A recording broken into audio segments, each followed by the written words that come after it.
violent representative. I have to remind myself that many men and women have come before us and have done greater things than these for our liberty. I also have to be very stern when I tell you I need your help, because this isn't about me. Could have been you, could have been your wife, could have been your kid, in a hospital, in a nursing home, and maybe you even have some of those stories. Liberty is not, this fight for liberty in the state of Kansas is not about me. It's about the people taking their state back. The reason the lobbyists are so fervently, I mean, you all, do you know how much money is being spent in this little, we represent more cattle than people, for heaven's sakes. It's because they have to shut up the voice of the people in Topeka. And they know that I'm not going to stop. I'm going to go the next 2 years and I'm going to expose all the other games they're going to play. So this is the only way that they can try to take me out. They'll redistrict me. They took one, and here's the real tragedy. Really nothing to do with me, although it did make me mad in a lot of ways. They took away a voice in Western Kansas. And they gave it back to Eastern Kansas, or gave it to Eastern Kansas, because they need more representation, right? And here's the official narrative. If you read about it, they're going to say, well, we had redistricting because the population shift and every 10 years and blah, blah. That's the official narrative. What they don't tell you is Boyd Orr, straight south of my district, was retiring. And the plan was they were going to keep all the incumbents' districts intact, because I don't know if he represents you now or not. Yeah, he does. Jim Minix represents you now.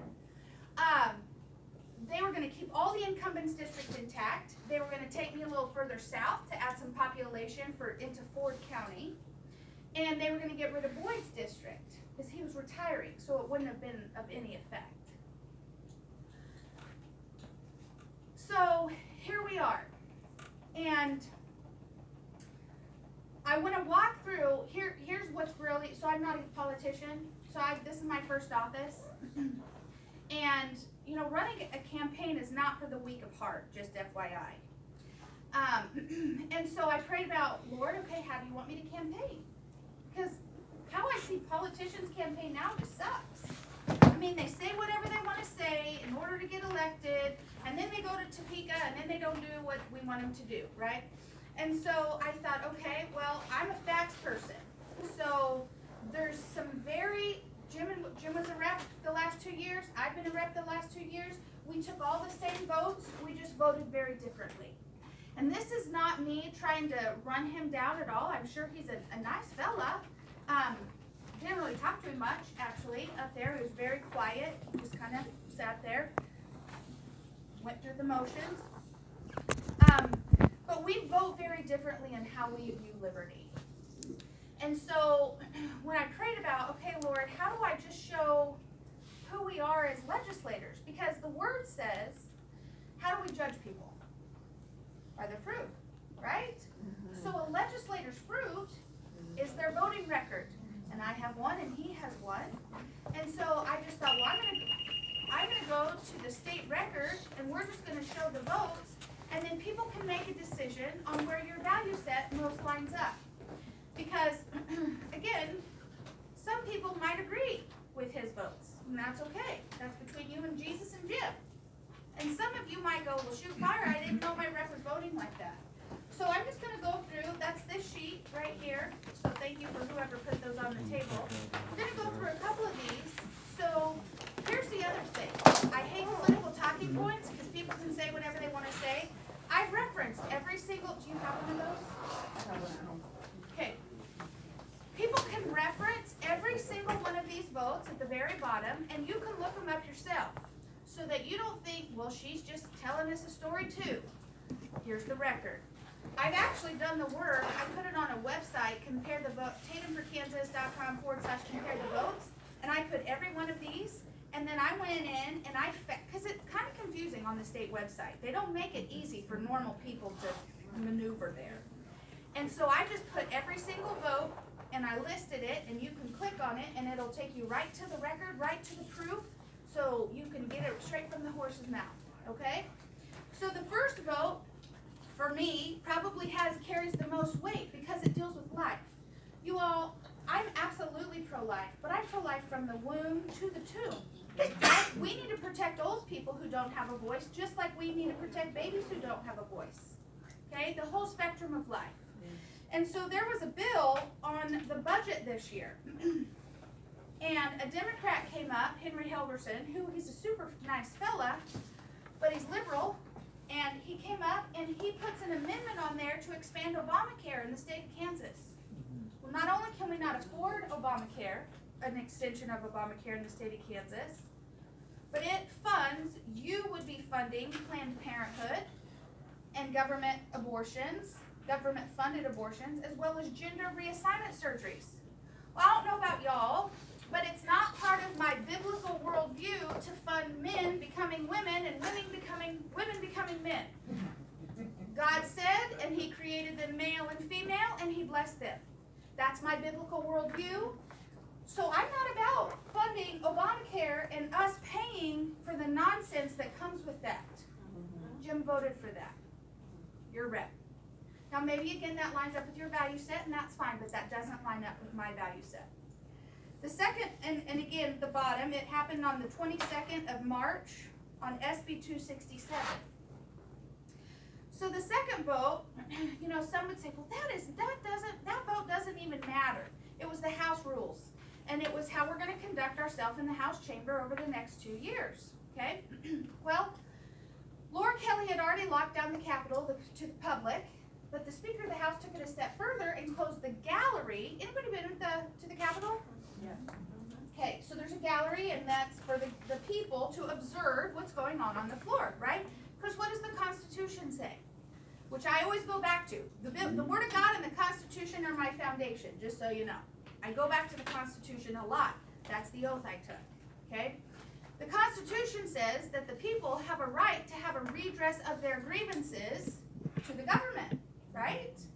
Well, how can the people get into the people's house if we've closed the gallery? That's stupid. I'm not going to vote for that. Well, Tatum, that's not a big deal. It's just oh, no. Every vote I take, if I put my name on it, my yes is my yes and my no is my no. And I'm not going to vote against the people coming into the house they pay for. By the way, the lobbyists were given an exemption. They had full right in the Capitol the entire 2 years. Of course. So I'm not going to vote for that. And I referenced that at the bottom. That was January the 21st, H.R. 6004. The third vote was the budget. Boy, howdy, have you got some of those mailers about how conservative some folks are? Well, if you're that conservative, then you would not vote for the largest budget in Kansas history. So last year, so the governor goes in, and maybe you'll know this process. I did not know this process. She goes in, she meets with her departments, and she says, hey, what do you need for a budget? They get their budgets, they take it to the legislature. I sit on the agriculture and natural resource budget, so I'm seeing all these budgets. And you see these budgets, and you go in, and, you know, you would think you would take them apart with a fine-tooth comb, right? Because, again, we have the Republican supermajority, and so we're the white hats. We're the fiscal conservatives. You have 20 minutes, you look at it, you ask a few questions, I guess, to make you feel good, and then they just, boom, pass it, boom, pass it. It's like zeros and commas don't matter in Topeka. It's the dumbest thing I've ever seen. So after like 5 budgets, I'm like, okay, I ask a question. And I started asking lots of questions, and of course they all look at me, you know, in my budget committee, and they're like, oh geez, Tatum, you need to just learn the process. I said, wait a minute. I don't care if we save $100 off this budget. $100 is $100. Well, no, $100 is $100. $1,000 is $1,000. It's our job to be fiscally conservative, and this is the people's money. Where can we save, right? Here's an example. The ag department comes in. I'm a full supporter of the ag department. They come in and they're like, I don't even know how many $1 million this budget was. 15 maybe? I don't really remember. And they said, oh, by the way, we have an amendment. We need another, I don't know if it's 30,000, 50,000, because we need to hire a lawyer to file a suit for us at the Quivira Refuge something, right? And I'm looking on their budget, and they already have a line item for buying a few more vehicles for the fleet. I don't remember how many it was. But I'm like, so I asked the question, okay, wait a minute now. if we need, let's just use $50,000. If you need $50,000 for a lawyer, but you're gonna buy 4 new pickups, why don't we just not buy a pickup this year and just put that money towards a lawyer, and then you don't have to have this amendment, and then we've just saved $50,000. Well, we really need those pickups. Well, we need to figure out a way to be fiscally prudent, right? That's the sort of stuff, commonsensical stuff, that apparently is lost in Topeka sometimes, right? Because it's not their money, it's yours. Takes a few motions, boom, here's the amendment, second it, boom, it's passed, goes into the main budget. Oh my stars. So the governor, her recommended budget got blown up $200 million more than even she wanted. Now this is under a Republican House and Senate. Now did you know that? Well, that's disgusting. You all, our problem in Topeka is that we have a spending problem. Yes. There was a line item for Dolly Parton's Imagination Library. Now I love me some Dolly, but we're going into a recession. We have libraries and they're funded. We do not, it's a great program, I'm sure. We didn't need to fund that. Axe that dude. You know, I mean, these are the sort of common sense things. So don't tell me you're a fiscal conservative when you vote 2 years in a row on the highest budget in Kansas history. Stupid. That, my friends, happened on March the 30th. HB 2397. Opening our schools and allowing for an in-person option. You know, here's my position on the vaccine and the masks and opening up places. If you want to wear a mask, well, bless your heart, you wear a mask. If you want to wear a hazmat suit, you wear a hazmat suit. You do what's good for you, but I get to do what's good for me. Yeah. So the government doesn't get to tell us what to put in our bodies or what to put on our faces or our children's faces. Okay? I was one of 7 people in the Capitol who didn't wear a mask ever. I got a lot of looks that way because, you know, I didn't fall in line. You know what? The government doesn't get to tell us what to do with our bodies. Yeah. So I had a little gal at a senior center, another senior center, and Tribune push back and say, well, you just said you don't get to tell women what to do with their bodies. The government doesn't. What about abortion? I said there's 2 babies there. There's 2 lives there. The woman and the child. And that child doesn't have a voice. Not the same. Not the same thing. I voted to open up the schools. We should never, the government doesn't get to say who are winners and losers in business, or whether our kids can go to school, or whether we can close our churches. I mean, again, this is all foundational Constitution infringements that were happening in the state of Kansas. And I was just disappointed as a citizen myself, not as a representative, but as a citizen myself, that those reps and senators that were up there weren't just fighting back. You all, they should have been fighting for us based on the oath that they took to the Constitution. And they just didn't. So I voted, if a person wants to send their kid to school, absolutely. No, he voted to keep the schools closed. Supporting the 4th Amendment and private property rights. This will be a very interesting vote for you to learn about since it's not on the state record. So HB 2025 was probably the worst vote we took last year. The one that just made me the most mad. Because when I was in 7th grade is when the Lord called me to run for office. 7th grade. I was sitting in Leota in junior high, Kansas history, and we were learning about eminent domain. And boy, howdy, I thought, are you kidding me that the government can come and take our land? I was so angry, and that's when the Holy Spirit spoke to my heart and said, you're going to run for office. I was 7th grade. I was like, Lord? But it started this, I'm sure it's just because of how we've been raised out here, you know, out on the ranch, and we make our living off the land, and the government just doesn't have the right to tell us what to do with our land. Well, current law says that Fish and Wildlife can come on our property without a warrant, and they can set up surveillance. That's scary as the dickens. No, the Fish and Wildlife, the government, should not be able to come on your land and set up surveillance without letting you know. So I voted, I'm trying to remember I voted for it to get rid of that bill. Your state representative, in my opinion, he voted against all of us landowners. He said, no, it's okay. Fish and Wildlife, we could go ahead and keep that bill. Well, or that law. I was so mad, I started putting that vote everywhere. I started putting it on my Facebook, everywhere. I was like, if a lot of my family and friends are still out that way, in Leota and Scott County, and I needed those landowners to know, you need to get on the phone and you need to call. He wasn't the only Western Kansas representative who did that. Well, not every vote is recorded in Topeka, which I also think is totally in the face of transparency. So we were still in committee of the whole, and that vote that bill died. And so 15, you have to have, I think it's 15 people raise your hand and say roll call, in order for it to be recorded. So we had those amount of hands, but the chair wouldn't recognize us and they wouldn't record it. Well, somebody was thinking, they snapped a picture of the board, and so we have proof. So if you go to that website, you won't see it on the official record, but you'll see the picture of the board that day. It's against House rules to take a picture of the board, which I also think is stupid. If somebody wants to take a picture of the vote, every vote should be transparent. You don't need to hide from the people. Otherwise, own your vote. Stand on your record, stop running from it. That might be my mantra the next 13 days. Anyway, moving on. So, this Apex bill. Y'all heard about that just last week. Panasonic? Here's what happened. There was a few legislators, just a handful of legislators, that were given, that had to sign NDAs, and they were told, here's who it's going to be, this is where it's coming in. They were given the information. The rest of us were left in the dark.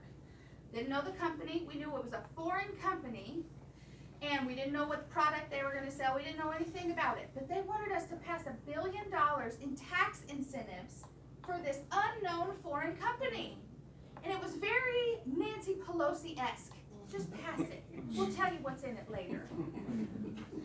No, that's stupid. We assumed it was probably going to be in Eastern Kansas. So what did we know? We knew that they were going to suck a ton of our tax dollars out east, right? And our talent. Because it's going to take a few folks to fill that. Now we know it's a battery company. For electric cars. That's another conversation and another bottle of wine, okay? So, the Apex Mystery Bill. Again, don't tell me you're a fiscal conservative and you're all about your small businesses when you're going to vote to give $1 billion in tax credit to an unknown foreign company. That has not made his mailer list yet. It's aggravating. Because unless, again, I'm just a person like y'all, unless you know what to look for in Topeka, you wouldn't have known some of these things. They make it hard. They make it hard to follow government. The last thing I'll talk about is the petition that I told you all about. When people were hurting and Kansas was about to just succumb to Biden's mandates, there was just a few of us willing to have some courage and step out of line with leadership. You've probably seen that statistic. Well, she's only voted with the Republicans, I don't even know what it is, 80-something% of the time. Yeah, because I'm not a sheep, and the Republicans aren't right all the time. I don't fall in line and do what I'm told for the sake of, I gotta fall in line, it's the party thing to do. Well, is it good for the people? And how does it affect liberty? Those are my questions. And if it, for instance, the axe the food tax, y'all heard about that? The sales tax on food? Should have passed. We should have had 0% on our food sales tax. I think it's a very fair tax cut. The Republicans, last I knew, was part of their party platform that weren't for tax cuts.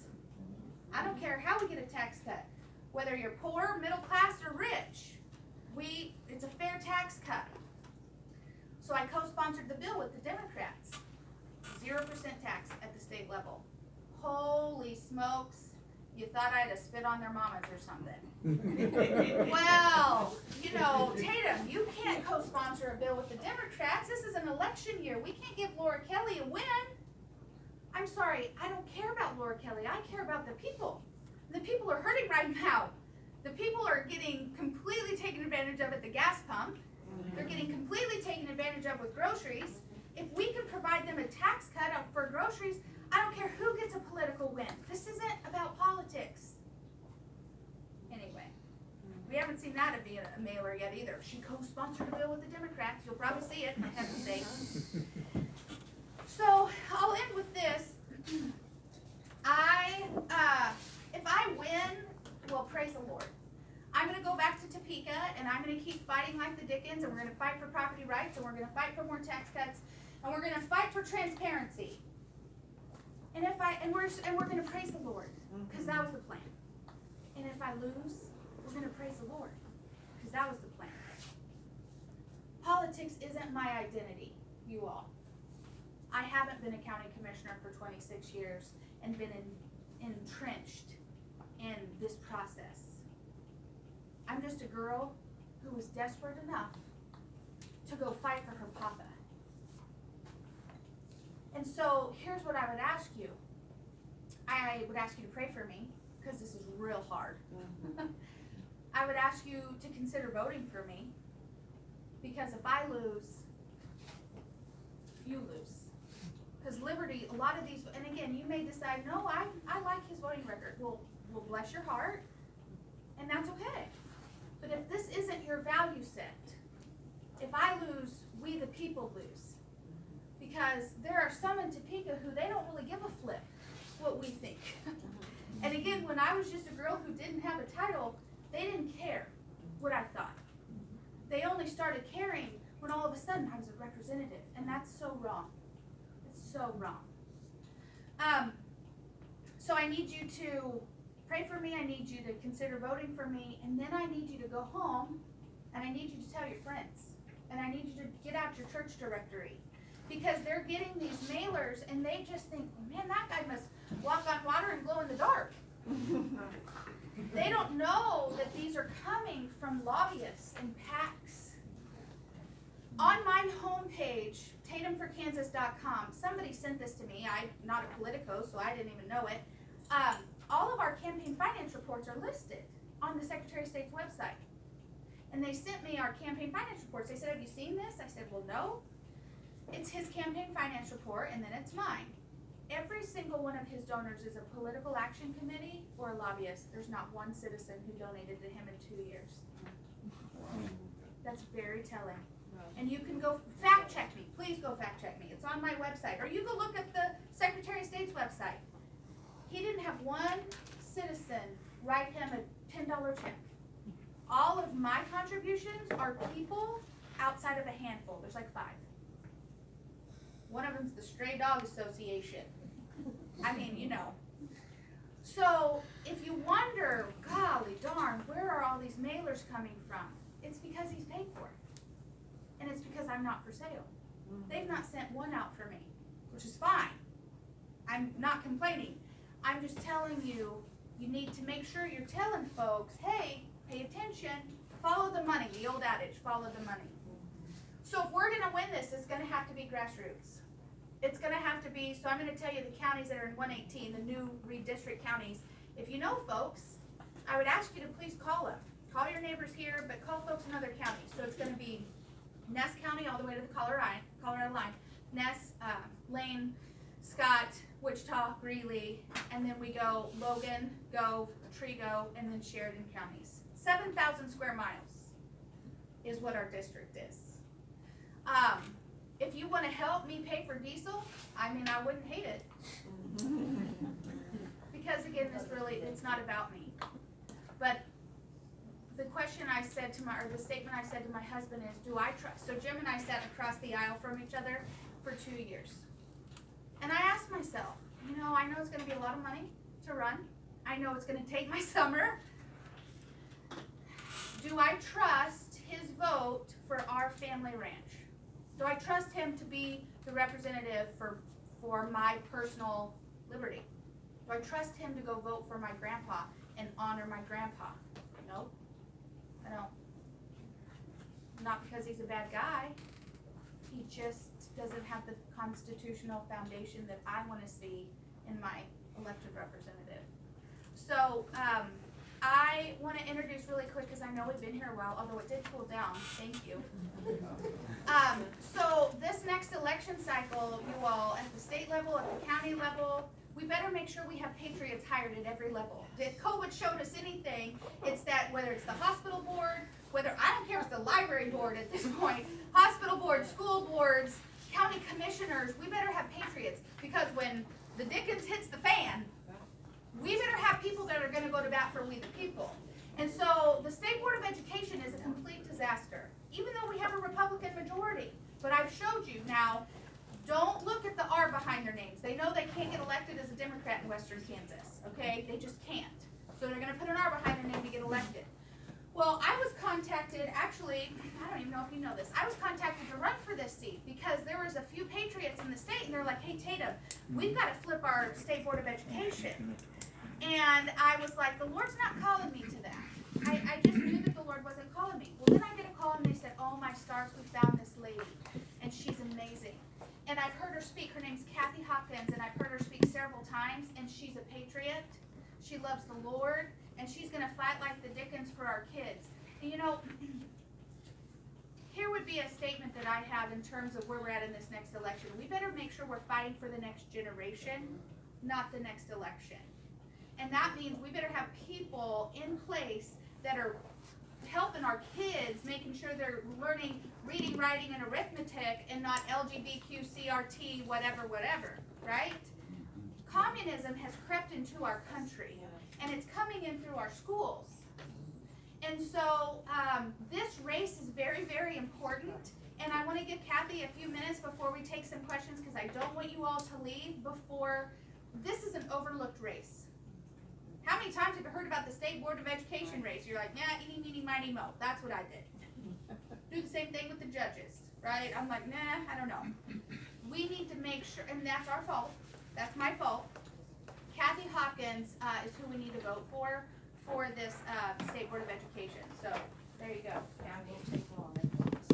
But this is so in line with what Roger was saying. Our rights are being taken. Parental rights are being taken. And the social emotional learning that's in our schools, the data collecting. I'm assuming most of you are grandparents, probably don't have a child in school, but maybe grandchildren in school. And it's ugly. It's just ugly. The Kansas Policy Institute puts out stuff every year they pull off of straight off of the Department of Education website. We're flunking. Our kids are not getting an education. And I love how Tatum put it when I saw her last Friday night. ABCs, 1, 2, 3s. They're not getting it. They're just not getting it. And Mike Thompson, senator out of the state, who was the meteorologist. I'm not sure where he got his numbers, but he said 85% of what our kids are getting is social emotional learning. 85% of their day. And they are constantly being data mined for their attitudes, their values, their beliefs. And it's all creeping in, and they're not getting an education. And unfortunately, the incumbent is a Republican, but she has voted along with expanding the data collecting, expanding the programs that are pulling that data. What are they doing with that data? Where is all of that going? Well, what I saw was 3 pages, 3 columns a page of the programs and the associations and whatever that are pulling that. And the longitudinal database that they're connecting with other states, and just it's insane. And the money being spent at the same time. So we have this attitude, if we just keep throwing money at it, it'll get better. I don't think that's working on any level. So, and now we have, because of all the money being thrown, we have Biden saying he's going to withhold lunch money if they're not trans friendly throughout our schools in every state.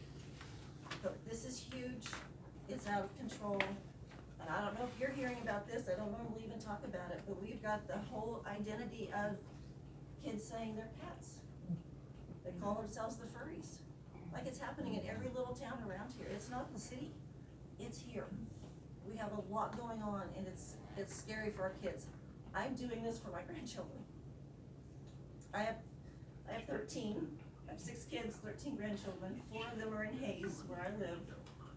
And, you know, as parents, we were busy and we didn't pay attention. So my attitude is, as a grandparent, I don't have them at my feet driving me crazy anymore. I need to be in the game. And it was very much a calling. It's very much a passion. I kept hearing through 2020, it's grassroots, it's local government. So I ran for the local school board last fall. I lost a seat by 5 votes. Please vote. Please don't give up on our elections. Please keep at it. But I'm telling you, the people that got on, at least one of them is extremely liberal, and she's bringing more. We have to stand up and we have to fight. And that's why I like this gal, because she's a fighter. We have to fight. I am also very willing to fight. And do I know what I'm getting myself into? She didn't either. I haven't a clue. But I care. And I care about my grandchildren. And I care about yours. And the stories I'm hearing are frightening. So I would love it if you would consider voting for me. I have material out here on the table. I have a sign. If you want signs, I got signs. I would really appreciate it. It's so important. So thank you for your few minutes. I'll let Tatum finish up. Thank you. We do have signs, and some of you probably seen some of my signs. You know, I'm telling you, it's been a real trip to just go into a community and know folks that know folks that know folks, and that's kind of how I've had to do this. And you know, some of these communities I have known people, and then other people I met because they knew my papa. And I'm thankful for the Madkeys that they reached out. They're like, hey, we knew your papa. We sold him a dog. We shoot his horses. We love him. Hey, we'll put some signs up. And then they talk to people. And I'm just so thankful for that. Because, again, thank you for coming, but this isn't about me. When you leave out of here, you need to go, boy, howdy, what can I do? I am serious, you know, a sign matters. Putting it in your yard, putting it in your field, putting it wherever. Because, that's how people are going to know. You know, I haven't been your state rep for 2 years. They may not know my name, although I've done a pretty good job getting some signs out up here. We do have some signs out. And so, anyway, and if you want to donate to Kathy and I's campaign, sometimes this is where I feel like I'm a little bit of a preacher. Although I feel like I'm a little bit of a preacher sometimes, like I close 3 times, and I'm like, oh yeah, one more closing. But please donate to our campaigns, because I am not funded by the establishment. And Kathy? I forgot to say, the district that it is District 5. It is 45 counties of our state due to the whole So with the population price of thing. fuel, you can imagine, you know, like she's driving all over the country trying to meet with people, and I'm doing the same. And we're doing this not because we want to be a politician, because that sucks. It's because we normal people are going to have to start getting involved. Nurses, grandmas, goat farmers, we're all going to have to get involved. You know what? I'm very thankful for you guys to come, and for you to listen, and for you to stay. And I know it was hot, and I'm very thankful for your support. Unless you don't support me, then don't tell a neighbor that you came. So I know that there was a couple questions that I did not have a question. I just had a couple statements.